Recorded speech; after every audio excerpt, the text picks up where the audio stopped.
Subscribe करें और bell दबाएं ताकि कोई खबर रह न जाए।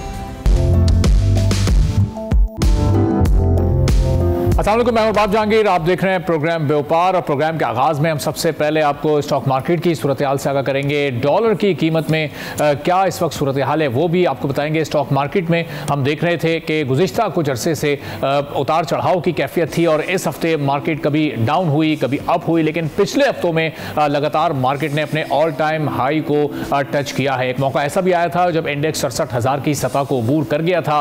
अब ये आज कारोबारी हफ्ते का आखिरी रोज़ है और आने वाले हफ्तों में ये कारोबार की सतह कहां तक जा सकती है, इंडेक्स मजीद कितना ऊपर जा सकता है, दिसंबर का महीना जब खत्म होगा तो इंडेक्स की क्या सूरत हाल होगी, इसी बारे में कफील अहमद से हम मजीद जानेंगे। चूंकि आज कारोबार 66,000 के करीब की सतह तक गया, लेकिन उसको अबूर करके वहां पर स्टेबल नहीं हो सका है। कफील अहमद हमारे साथ मौजूद हैं, उनसे मजीद सूरत हाल जानते हैं। कफील, बताइएगा आज इंडेक्स कहां तक गया, कहां पर बंद हुआ है, इस वक्त क्या सूरत हाल है मार्केट में?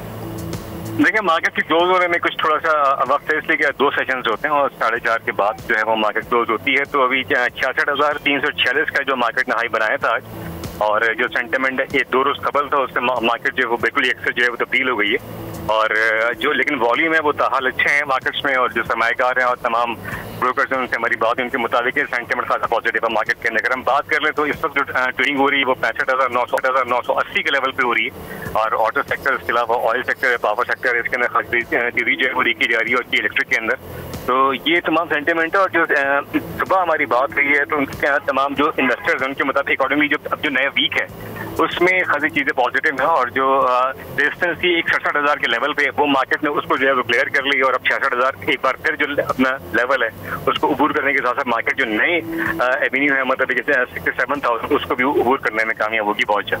अच्छा, तो कफील, ये जो 66-67,000 की सतह है ये एक स्टेबल सतह है या फिर इससे भी ऊपर जाएगी मार्केट? चूंकि पिछले 2 हफ्तों में ये जो तेजी थी ये बहुत ज्यादा देखी गई है, बहुत तेजी से मार्केट ऊपर आई, लेकिन इस हफ्ते थोड़ी सी स्टेबिलिटी नजर आई है। कहीं कहीं मार्केट रिवर्स भी हुई है, 1000 पॉइंट्स की भी हमने गुज़िश्ता 2 रोज में कमी देखी है। देखिए, ये करेक्शन तो आनी थी। जो माहिरीन से हमारी बात हुई थी, उनके कहने थे मार्केट बहुत ज्यादा स्टेबल हो गई है, और तकरीबन आफ्टर द निगरानी गवर्नमेंट जो है वो 18,000 से पॉइंट जो है वो तकरीबन जो है वो बढ़ चुके हैं। तो उसके बाद जो करेक्शन थी वो ड्यू थी, अब वो करेक्शन जो है वो क्लियर हो गई है।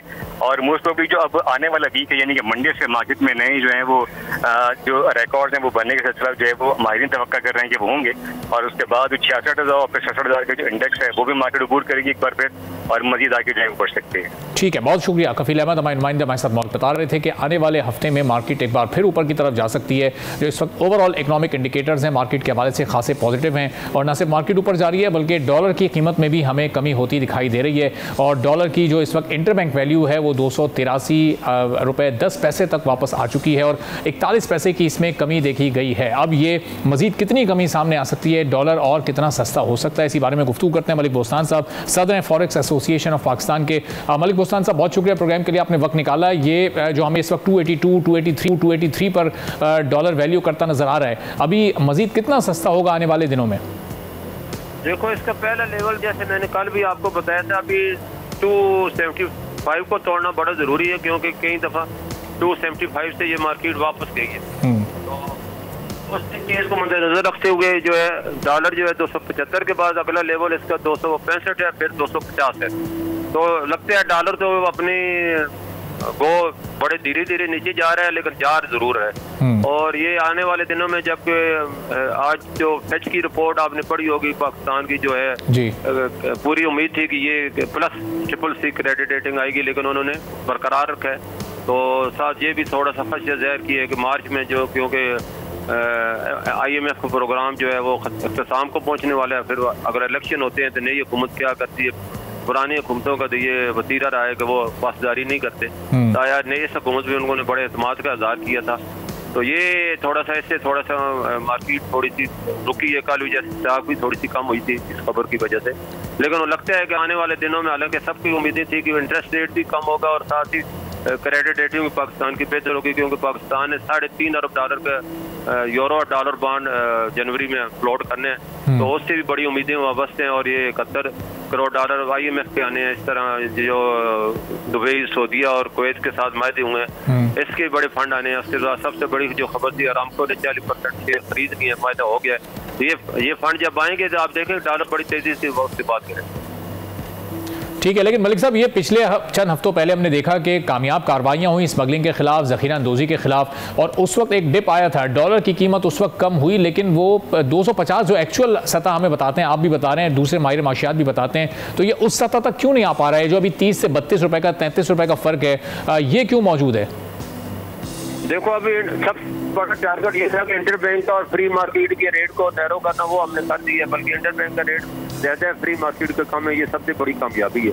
और दूसरी ये है कि जहाँ तक स्मगलिंग के जरिए जो लीकेज हो रही थी वो सारी लीकेज बंद है, जिसकी वजह से एक्सचेंज कंपनियों ने पिछले 3 महीने में तकरीबन 95 करोड़ डॉलर इंटरबैंक में सरेंडर किए। ये बहुत बड़ा पाकिस्तान की बहुत बड़ा रिकॉर्ड है। और इस तरह वर्कर रेमिटेंस बढ़ी है, एक्सपोर्ट बढ़ी है, ये सारी चीज़ें जो है बेहतर हो रही हैं। और सही जो मैं जैसे पहले कहा है, जब तक डॉलर आएंगे नहीं, डॉलर गिरेगा नहीं।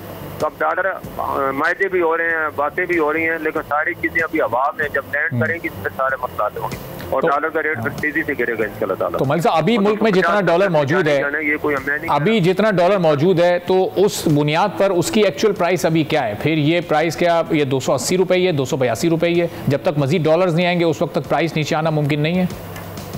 ज़ाहिर है उस वक्त इतनी आएगा।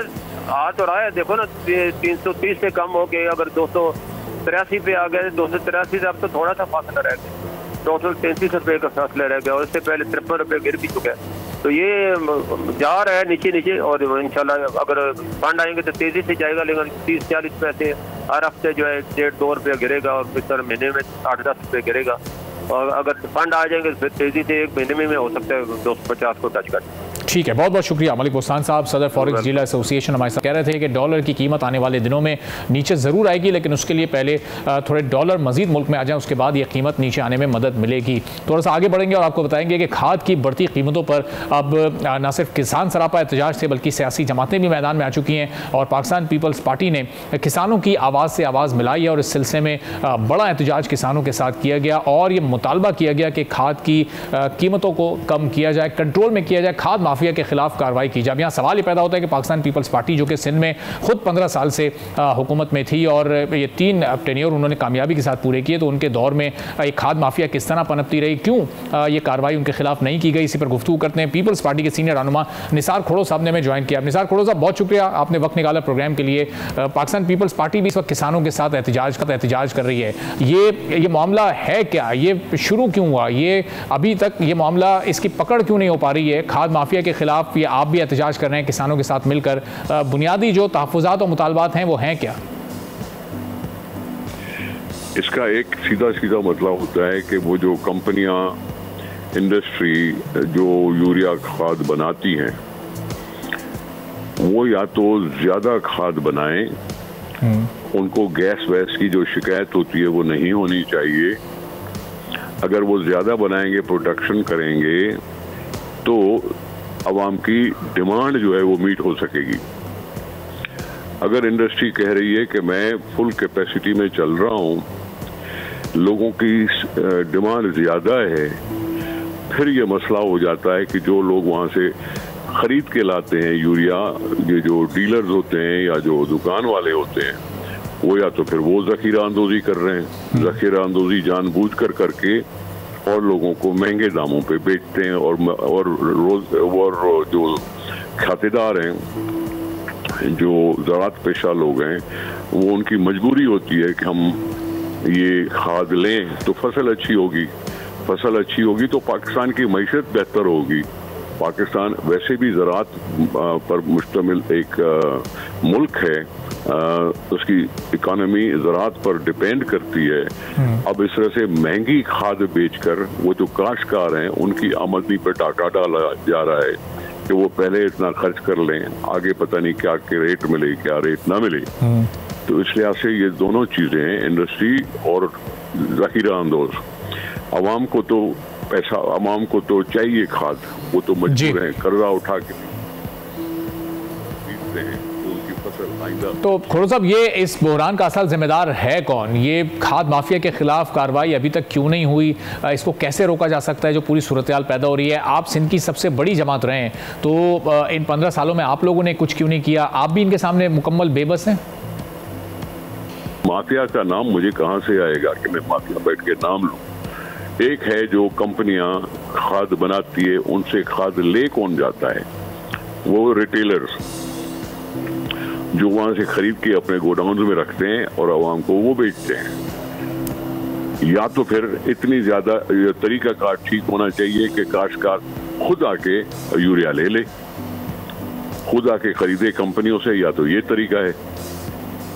जखीरा अंदोजी में मुलवस तो दोनों को कहूंगा ना कि हमें क्यों नहीं बताई जाती कि जी खाद कितनी जनरेट हो रही, कितनी बन रही है।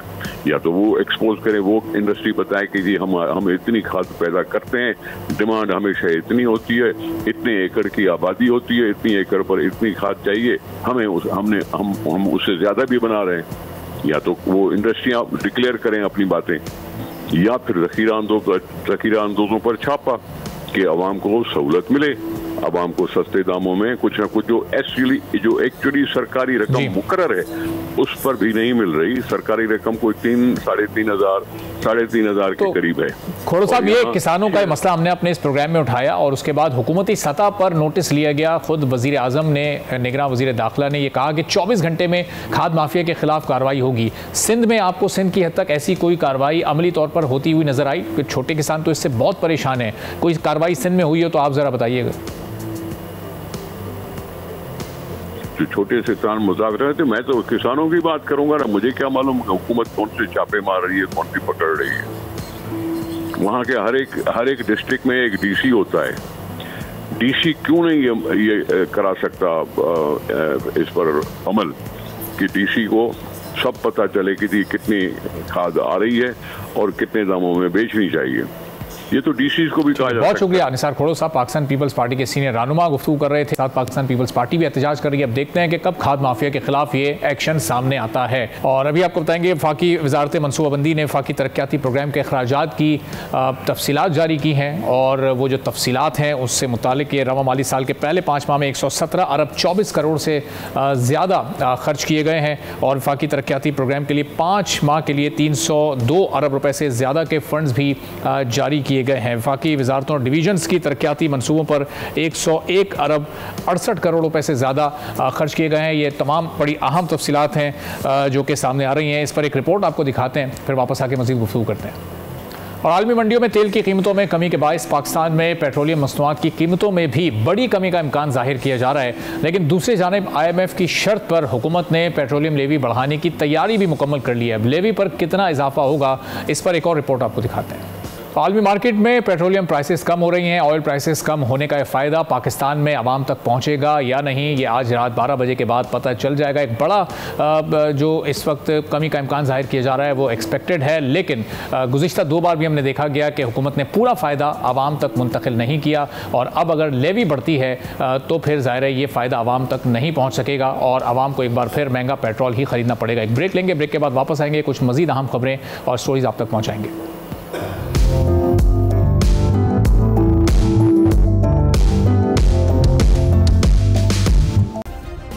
सब्सक्राइब करें और बेल दबाएं ताकि कोई खबर रह न जाए।